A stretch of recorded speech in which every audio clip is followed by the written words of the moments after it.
राज्यामध्ये सध्या विधान परिषद निवडणुकीचा वारं वाहत आहे। महायुती आणि महाविकास आघाडीत अनेक ठिकाणी बंडखोरी झाली आणि त्यामुळे बंडोबांना थंड करण्याचं आव्हान आहे। उद्या अर्ज माघारी घेण्याचा शेवटचा दिवस आहे। तर या निवडणुकीचे अपडेट आपण पाहूयात विधान परिषदेच्या आखाड्यामधून।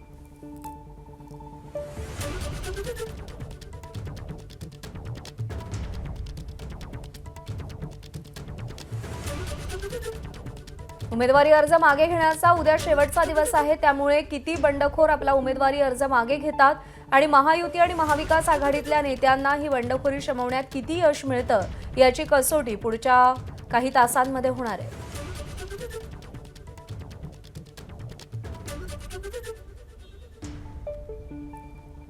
आणि या सगळ्या संदर्भात आपण अपडेट जाणून घेऊयात। आपले प्रतिनिधी आफताब शेख, प्रणय निर्बाण आणि सूरज सावंत सध्या आपल्या सोबत आहेत। आपण सुरुवातीला सूरजकडे जाऊयात। पण ती बातमी जाणून सूरजकडे जाण्याऐवजी आपण पहिली एक बातमी जाणून घेऊयात। उपमुख्यमंत्री एकनाथ शिंदेंच्या ठाणे बंगल्यावरती काल छत्रपती संभाजीनगरच्या जागेवरून सुरू असलेला तिढा अखेर सुटलाय। उपमुख्यमंत्री एकनाथ शिंदे यांनी मराठवाड्यातील शिवसेना नेत्यांची काल बैठक बोलावली होती आणि या बैठकीमध्ये छत्रपती संभाजीनगर जालन्यातून शिवसेना आमदार अब्दुल सत्तार यांच्या चिरंजीवांनी अर्ज दाखल केलाय। त्यामुळे महायुतीत रायगडनंतर संभाजीनगरमध्ये तिढा पाहायला मिळत होता। त्यात रायगड संदर्भात कोकणातल्या आमदारांची मंत्री उदय सामंत यांनी समजूत काढली। पालकमंत्री पदाच्या बदल्यात आमदारकी असं ठरल्यानंतर अर्ज मागे घेण्यावरती एकमत झाल्याचं कळतंय। तर संभाजीनगरमध्येही उपमुख्यमंत्री एकनाथ शिंदेंनी अब्दुल सत्तार यांची नाराजी दूर करून त्यांची समजूत काढली। त्यामुळे दोन्ही जागांचा तिढा आता जवळपास सुटला असून दोन्ही ठिकाणी महायुती म्हणूनच या जागा लढवल्या जाणार असल्याची माहिती सूत्रांकडून मिळते।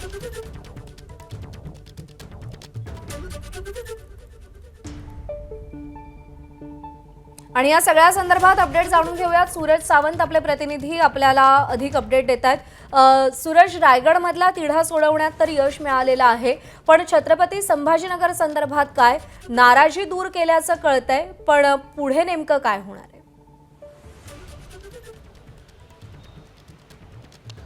नक्कीच या दोन जिल्ह्यांबाबत शिवसेनेमध्ये बंडखोरी झाल्याचं पाहायला मिळत होतं। एकीकडे कोकणातल्या आमदारांचा बंड होता, तर दुसरीकडे संभाजीनगरमध्ये अब्दुल सत्तार यांनी दंड थोपटलेले आपल्याला पाहायला मिळाले। कोकणातल्या संदर्भात उदय सामंत यांनी काल बैठक घेऊन पालकमंत्र्यांच्या बदल्यात आमदारकी असा फॉर्म्युला ठरल्याचं कळतंय आणि त्यावर सर्वांचं एकमत झाल्याचं देखील कळतंय। त्यामुळे रायगडमध्ये महायुतीतच लढली जाईलच। मात्र दुसरीकडे काल उशीरपर्यंत ठाण्यात उपमुख्यमंत्री एकनाथ शिंदेंच्या बंगल्यावरती हाय व्होल्टेज ड्रामा पाहायला मिळाला। मराठवाड्यातले सर्वच नेते त्या ठिकाणी होते। पालकमंत्री संजय शिरसाट यांच्यासह अब्दुल सत्तार यांची देखील भेट घेण्यात आली। अब्दुल सत्तार यांची नेमकी नाराजी काय आहे, तर संभाजीनगरमध्ये एका पाठोपाठ एक ज्या पद्धतीने भाजपकडनं दबाव तंत्राचा वापर केला जातोय याबाबतची खंत त्यांनी त्या ठिकाणी बोलून दाखवली। आणि दुसरीकडे पक्षवाढीसाठी कशा अडचणी येत आहेत, प्रलंबित कामं कुठलेली आहेत या संदर्भातल्या जी नाराजी आहे ती बोलून दाखवल्यानंतर एकनाथ शिंदेंनी त्यांचं सांत्वन करत एकूणच त्यांची समजूत काढलेली आहे। आणि त्यामुळेच कुठेतरी संभाजीनगरमध्ये सत्तारांनी दंड थोपटले होते त्यांना देखील समवण्यात यश आल्याचं पाहायला मिळतंय। त्यामुळे दोन्हीही जिल्ह्यांमधला जो तिढा होता हा कुठेतरी आता सुटलेला आपल्याला पाहायला मिळतोय। त्यामुळे दोन्हीही जिल्ह्यांमध्ये महायुतीतच निवडणुका विधान परिषदेच्या या लढल्या जाणार आहेत। त्यामुळे ज्या पद्धतीने अब्दुल सत्तार यांनी टोकाची भूमिका घेत भाजपवरती टीका केलेली आपल्याला पाहायला मिळते, तेच अब्दुल सत्तार संध्याकाळी आल्यानंतर एकनाथ शिंदेंच्या भेटीनंतर त्यांचे सूर कुठेतरी बदललेले आपल्याला पाहायला मिळाले। त्यामुळे येणाऱ्या काळात लवकरच महायुती म्हणून या दोन्ही जिल्ह्यांमध्येच शिवसेना, भाजप आणि राष्ट्रवादी ही लढताना पाहायला मिळेल। निश्चित। सूरज, तू राहत सोबत, यानंतर आपण जाऊयात आफताब शेख सध्या आपल्या सोबत आहेत।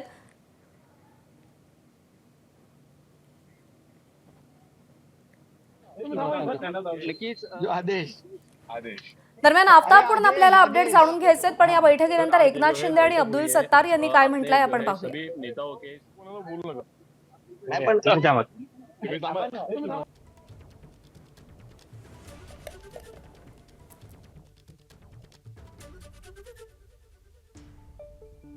बिलकुल ते आता उद्या बसतात ते एकत्र आणि एकत्र बसून त्याच्यावर पण तोडगा निघेल। कारण शेवटी महायुतीने आम्ही 17 जागा लढवतोय, 17 जागा महायुतीत जिंकणार आहे।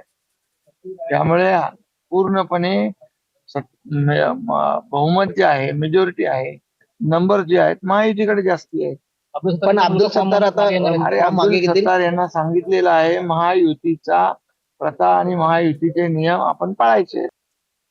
पक्ष की शिस्त, पक्ष के प्रमुख ने एक बार बोल दिए तो वो हमारे लिए अंतिम है। आज 3.5 घंटे उन्होंने सब हमारे 6 एमएलए, एक हमारे एमपी, इनकी सबकी मीटिंग लिया और सबको मीटिंग लगा के पार्टी के लिए महायुति का जो धर्म है वो पालो। उसका जो भी उप मुख्यमंत्री जी ने, हमारे पार्टी प्रमुख ने आदेश दिया उसका पालन होगा। आणि यानंतरची बातमी अमरावतीतून आहे। विधान परिषद निवडणुकीसाठी विप्लव बाजोरिया यांचा उमेदवारी अर्ज रद्द झाला। उमेदवारी रद्द झाल्यानंतर विप्लव बाजोरिया यांचा संताप झाला। निर्णयाची कॉपी मागवण्यासाठी विप्लव बाजोरिया रात्री 9:30 वाजता जिल्हाधिकारी कार्यालयात गेले होते। मात्र रात्री 9:30 वाजता कार्यालयात कोणीच उपस्थित नसल्यानं बाजोरिया यांनी कार्यालयात गोंधळ घातल्याची माहिती आहे। त्यामुळे शासकीय कामात अडथळा आणल्याच्या आरोपाखाली विप्लव बाजोरिया यांच्या विरोधात गुन्हाही दाखल करण्यात आलेला आहे।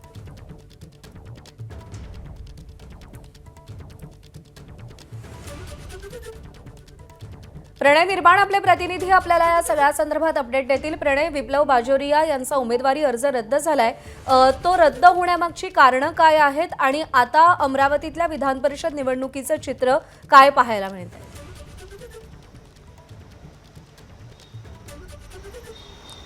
नक्की प्रज्ञा, बंडखोरी करत माजी आमदार विप्लव बाजोरिया यांनी अमरावतीमध्ये उमेदवारी दाखल केली आणि त्या उमेदवारीमध्ये जे शपथपत्र दिलं होतं ते शपथपत्र जे आहे ते पुरेपूर नव्हतं असं आक्षेप काँग्रेसच्या उमेदवाराच्या प्रतिनिधींनी घेतलं। त्यामुळे काल जी 4 तास तब्बल सुनावणी झाली आणि त्या सुनावणीच्या नंतर जिल्हाधिकारी आशिष येरकर यांनी जे उमेदवारी आहे विप्लव बाजोरिया यांची उमेदवारी रद्द केली आणि रद्द केल्याच्या नंतर बाजोरिया, कोपिकिशन बाजोरिया आणि विप्लव बाजोरिया आणि त्यांचे वकिलाची फौज हे सगळे जेव्हा जिल्हाधिकारी कार्यालयातून बाहेर पडल्याच्या नंतर परत अर्ध्या पाऊण तासांनी ते कार्यालयामध्ये आले की जो आमच्या विरोधात निर्णय दिला त्याची कॉपी आम्हाला लगेच द्या, कारण आम्हाला हायकोर्टामध्ये जायचं। परंतु या ठिकाणी जिल्हाधिकारी आणि सगळे अधिकारी निघून गेले होते। त्यानंतर त्यांनी या ठिकाणी कोपिकिशन बाजोरिया आणि विप्लव बाजोरिया आणि त्यांचे काही साथीदारांनी या ठिकाणी गोंधळ घातला होता। त्या गोंधळ घातल्यामुळे गाडगेनगर पोलीस स्टेशनमध्ये निवासी उपजिल्हाधिकारी संतोष काकडे यांच्या तक्रारीवरून शासकीय कामामध्ये अडथळा आणला आणि जी भाषा वापरली ती योग्य नव्हती अशी तक्रार दिली। त्या तक्रारीच्या आधारावर गाडगेनगर पोलीस स्टेशनमध्ये बाजोरिया पिता पुत्रावर गुन्हा दाखल झालेले शासकीय कामात अडथळा आणला प्रकरणी। त्यामुळे कालचा जो राजकीय नाट्यमय घडामोडीच्या नंतर जे वातावरण आहे ते अमरावतीचं तापलं होतं।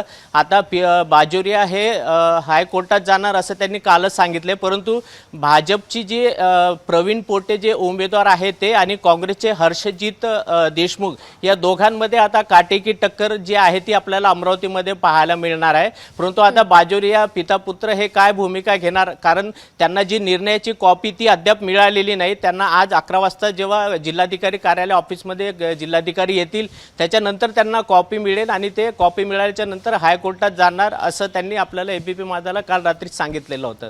प्रज्ञा, प्रणय, विनंती आहे सोबत राहा आणि यानंतर आपण सोलापुरातले अपडेट पाहूया। सोलापूर विधान परिषदेचे काँग्रेसचे अधिकृत उमेदवार आदित्य फत्तेपूरकर यांचा उमेदवारी अर्ज बाद ठरवण्यात आलाय। निवडणूक निर्णय अधिकारी आणि जिल्हाधिकारी एस कार्तिकेयन यांनी हा निर्णय दिलाय। फत्तेपूरकर यांच्या अर्जात सूचक म्हणून उल्लेख असलेल्या नागेश भोसले यांनी छाननीच्या वेळी प्रतिज्ञापत्र सादर करत अर्जावर सही आपली नसल्याचा दावा केला। हा दावा ग्राह्य धरत काँग्रेस उमेदवार आदित्य फत्तेपूरकर यांचा अर्ज अवैध ठरवत बाद करण्यात आला। दरम्यान भाजपनं प्रचंड दबाव आणल्यानंच सूचकानं ऐनवेळी सही आपली नसल्याचा दावा केलाय। वास्तवात ही सही नागेश भोसले यांचीच असून त्याची तपासणी करण्यात यावी यासाठी आम्ही कोर्टात जाऊ अशी प्रतिक्रिया बाद झालेले काँग्रेस उमेदवार आदित्य फत्तेपूरकर यांनी दिली। मात्र सूचकानं प्रतिज्ञापत्र दत्त केलेल्या आरोपामुळे अर्ज बाद झाल्यानं काँग्रेसवर मोठी नामुष्की ओढवली आहे।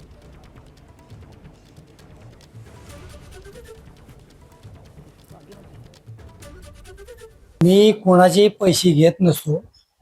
मी पैसे पुरवणारा माणूस आहे, मी पैसे घेणारा माणूस नाही। बर, म्हणजे तुमच्यावर होणारा आरोप चुकीचा होता चुकीचं आहे, आणि कुणी किडनॅप वगैरे केलं नव्हतं? काय नाही काय नाही। मग तुम्ही हे ज्यावेळी पाठिंबा म्हणजे तुमची सही खोटी आहे म्हणून सांगितलं त्यावेळेला नेमकं पालकमंत्र्यांना वगैरे तुमचे संपर्कात होते का? नाही नाही, अजिबात नाही। बर, मग मी डायरेक्ट मला असं सगळं अशी आहे. मग आम्ही गेलो डायरेक्ट तिथं अर्ज केला, वकील दिला आणि अपडेट करून दिलं. म्हणजे पालकमंत्री किंवा मुख्यमंत्र्यांनी तुमच्याशी काही संपर्क साधला नव्हता? नाही साधला नाही. आज माझ्यासाठी नाही, माझे नेते आदरणीय सुशीलकुमार शिंदे साहेब, माझ्या नेत्या प्रणिताई शिंदे साहेब आणि माझ्यावरती ज्या काँग्रेस मंडळींनी विश्वास ठेवून मला उमेदवारी दिली होती, म्हणजे हर्षवर्धन सपकाळ असतील, उद्धवसाहेब ठाकरे, या सगळ्यांसाठी मला आज खेद व्यक्त करतो की माझ्या हातनं ही नागेश भोसलेंची स्वाक्षरीच घ्यायला नको होती मी, असं वाटतं मला. आता विश्वासाने मी त्यांची स्वाक्षरी घेतली आणि त्यांनी हे असं माझ्या गद्दारी केली. आणि या सगळ्या संदर्भात अधिक अपडेट जाणून घेऊयात. आफताब शेख आपले प्रतिनिधी आपल्यासोबत आहेत. आफताब, काय आरोप प्रत्यारोप सुरू आहेत ते तर आपण पाहिले, ऐकले. आता यापुढे काँग्रेसची काय भूमिका आहे आणि विधान परिषदेमध्ये आता टफ फाईट कशी असेल?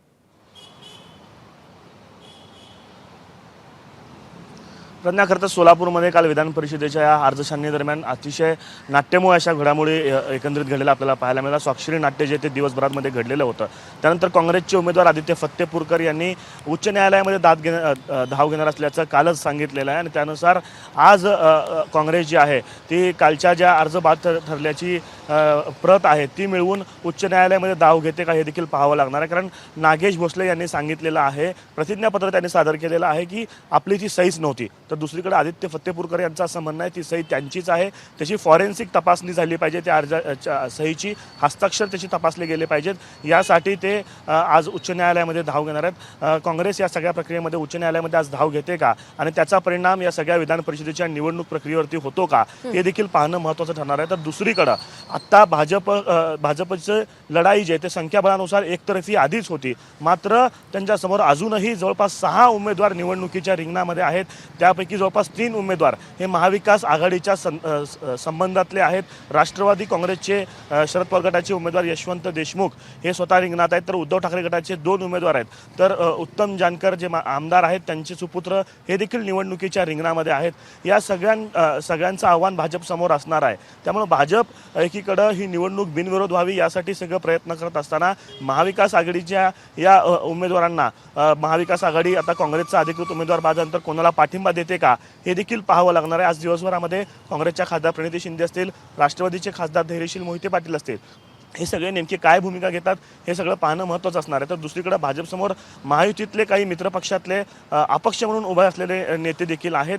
त्यांचं बंड थोपटण्याचं एक मोठं आव्हान देखील भाजपसमोर असणार आहे. त्यामुळं आज दिवसभरामध्ये नेमक्या काय काय घडामोडी घडतात, महाविकास आघाडी कोणाला पाठिंबा देते, काँग्रेस न्यायालयामध्ये धाव घेते का आणि महायुतीमधले जे अपक्ष उमेदवार आहेत त्यांचं बंड थोपटण्यामध्ये भाजप यशस्वी ठरते का हे सगळं पाहणं महत्त्वाचं ठरणार आहे. निश्चित. आफताब, विनंती आहे सोबत राहा. आपण यानंतर उत्तर महाराष्ट्रातले अपडेट जाणून घेऊयात. विधान परिषद निवडणुकीतली नाशिकची बंडखोरी रोखण्यासाठी मंत्री उदय सामंत नाशिकमध्ये दाखल झाले. विधान परिषदेची जागा शिवसेनेला मिळाल्यानं भाजपचे गणेश गीते यांचे बंधू गोकुळ गीते, राष्ट्रवादी काँग्रेसचे गोरख बोडके, विष्णुपंत महेश धुने यांनी अर्ज दाखल केलाय. गोकुळ गीते यांना पाठिंबा देण्याची तयारी विरोधकांनी दाखवल्यानं उदय सामंत संकटमोचक बनून रात्री उशिरा तातडीनं नाशिकमध्ये दाखल झाले. उदय सामंत आज काही नेत्यांच्या भेटी घेऊन बंडखोरी रोखण्याचा प्रयत्न करणार आहेत. गणेश गीते बंधू भाजपचे संकटमोचक गिरीश महाजन यांचे निकटवर्तीय असल्यानं उदय सामंत यांच्या दौऱ्याकडे लक्ष लागलंय. मुकुल कुलकर्णी आपले प्रतिनिधी आपल्याला या सगळ्या संदर्भात अधिक अपडेट देतील. मुकुल, गीते बंधूंची बंडखोरी रोखण्यासाठी उदय सामंत दौरा करतायत, पण एकूणच त्यांना असलेलं पाठबळ पाहता ही बंडखोरी कितपत शमवली जाईल? शिवसेना कितपत स्वतःचा पत्ता इथे राखू शकते?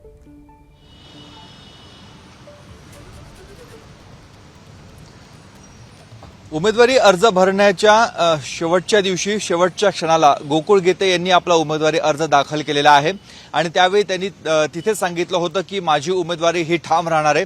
अर्थात गणेश गीते आणि गोकुळ गीते या दोघांपैकी गणेश गीते कदाचित माघार घेऊ शकतात आणि गोकुळ गीते आपली उमेदवारी हे पुढे करू शकतात, हे आतापर्यंत जवळपास निश्चित झालेलं आहे.